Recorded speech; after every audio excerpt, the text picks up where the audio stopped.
Mini London McCluskieganj प्रकृति की गोद में बसा ड्रीम डेस्टिनेशन आपका कर रहा है इंतजार। आइए अपने यादगार लम्हों को बिताइए ड्रीम डेस्टिनेशन में। राजधानी रांची से महज 50 किलोमीटर दूर आपका अपना ड्रीम डेस्टिनेशन। कोरोना संक्रमण के दौर के बाद फिर से लोगों के बीच पुस्तकों को लेकर उत्सुकता बनी हुई है। रांची के जिला स्कूल में राष्ट्रीय पुस्तक मेला का आयोजन किया गया है, जिसमें केवल बुजुर्ग ही नहीं बल्कि युवा और सभी तरह के लोगों की सहभागिता पुस्तक मेले में देखी जा रही है। देश भर के नामी प्रकाशन राष्ट्रीय पुस्तक मेले में हिस्सा ले रहे हैं। डिजिटल दुनिया के इस दौर में पुस्तकों के प्रेम को रखने वाले लोग भी हैं और यह लोग केवल ग्रामीण इलाकों में ही नहीं बल्कि शहरी इलाकों में भी हैं। पुस्तकों के प्रति बढ़ता हुआ दुराव जिस तरह से बच्चों में बढ़ता जा रहा है, वैसी स्थिति में राष्ट्रीय पुस्तक मेले का आयोजन राजधानी रांची में होना न केवल सुखद है बल्कि आनंद ही अलग दिखाई देता है और नई दुनिया में ले जाने की पहल भी करता है। ऐसे में पुस्तक मेले का आयोजन निश्चित रूप से सफलता के सोपान पर दिखाई दे रहा है कि जिस तरह से साल के आखिरी दिन में भी पुस्तकों के प्रति लोग अपना प्रेम दिखा रहे हैं। जहां लोग घूमने जाते थे वहां पुस्तक मेला में आना पसंद कर रहे हैं। ऐसी स्थिति में पुस्तक मेले की सफलता यही कही जा सकती है, जब लोग बाहर मौज मस्ती और सैर सपाटे के लिए जाना पसंद करते थे वहीं लोग पुस्तक मेले में आ रहे हैं। पुस्तक मेले का आयोजन राजधानी रांची के जिला स्कूल में हुआ है और राष्ट्रीय पुस्तक मेले के आयोजनकर्ता इससे उत्साहित भी दिखाई देते हैं। आपको बता दें कि आमतौर पर लोगों को ये लग रहा था कि पुस्तकें नहीं बिकेंगी या फिर कोरोना का असर है या फिर सोशल मीडिया का असर होगा, लेकिन ऐसा नहीं है। रांची में इसके पहले हम लोगों ने पूरे देश भर में अभी 4 मेले लगाए हैं, ये चौथा मेला है। इंदौर था, नागपुर, पटना के बाद रांची है। तो कुल मिलाकर हमने देखा कि लोगों में किताबों को पढ़ने के प्रति जो ललक है वो है। सोशल मीडिया एक आप कह सकते हैं कि तात्कालिक जो प्रभाव डाल सकता है, लेकिन जो ऑथेंसिटी है किताबों में जो आप पढ़ते हैं, जो फिजिकल किताबें जो आपको जो आनंद आता है वो सोशल मीडिया में आनंद नहीं आता है। और इस पुस्तक मेले का हमने थीम ही रखा है सोशल मीडिया के दौर में पुस्तकें, कि सोशल मीडिया है, व्हाट्सएप है, सब कुछ है, लेकिन इसके बावजूद भी जो है पुस्तकों की जो महत्ता है या उसकी जो सत्ता है वो अक्षुण्ण रहेगी।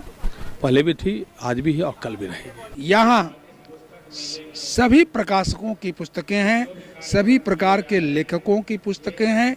गीता प्रेस का भी स्टॉल लगा हुआ है, तो दूसरी तरफ जोगदा सत्संग की भी पुस्तकें उपलब्ध हैं। और ये पुस्तक मेला अच्छे अवसर पर लगा है।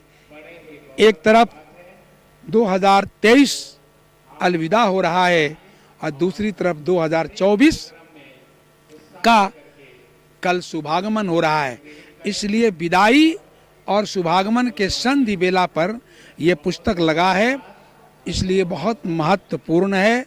इस अवसर पर मैं सभी पुस्तक प्रेमियों को शुभकामनाएं देना चाहता हूं और उनके मंगल भविष्य की कामना करता हूं कि उनकी हर चाहत को राहत मिले, मान मिले, सम्मान मिले, सुख संपत्ति का वरदान मिले और कदम कदम पर मिले सफलता, सदियों तक पहचान मिले, सदियों तक पहचान मिले।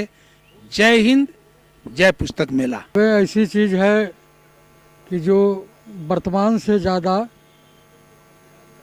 भूतकाल की जानकारी प्राप्त होता है और कहता आदमी कि भूतकाल से प्रेरणा लेके भविष्य काल को सुधारा जाता है और वर्तमान तो जो है ही, लेकिन भविष्य सुधारने के लिए भूतकाल के बारे में जानकारी रखना अति आवश्यक महापुरुषों ने भी बताया है।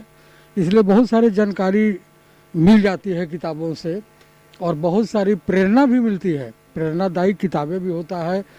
हर चीज़ दुनिया में हर जगह उपलब्ध है और पूरी चीज़, कोई ऐसी चीज़ नहीं है जो किताबों में लिखा जाता है जो नहीं है, लेकिन एक सुसज्जित ढंग से और प्रेरणादायी शब्दों में उसको प्रस्तुत करना ये बहुत बड़ी चीज़ है। वो पुस्तक से, किताब से, ग्रंथ से ये सब प्राप्त होता है, एक नई ऊर्जा मिलता है काम करने का। कुछ जैसे स्लोगन क्यों लगाया जाता है, नारे क्यों लगाए जाते हैं कोई भी आंदोलन में, इसलिए कि वो ऊर्जा का स्रोत होता है, ऊर्जा प्रदान करता है। इसलिए किताबें बहुत ज़रूरी है और भविष्य बनाने के लिए तो भूतकाल की समझदारी ज़रूरी है, जानकारी ज़रूरी है। पहले तो रांची वासियों के लिए बहुत ही अच्छा सौभाग्य है कि 10 वर्षों बाद पुस्तक मेला जिला स्कूल मैदान में लगा है। और जैसा कि आपने कहा कि भाई आज के ज़माने में डिजिटल युग में मोबाइल, ब्लॉग, यूट्यूब और भी कई चैनलों के माध्यम से ज्ञान की गंगा बह रही है, लेकिन अंग्रेजी विषय का शिक्षक और विद्यार्थी होने के नाते मैं कहना चाहूँगा, one of the famous English essayist Francis Bacon ने कहा था, reading makes a true man. हम पढ़ेंगे तो सच्चाई क्या है वो पता चलेगी, और वो सच्चाई पुस्तकों में ही मिलेगी। और speaking a ready man but writing an exact man.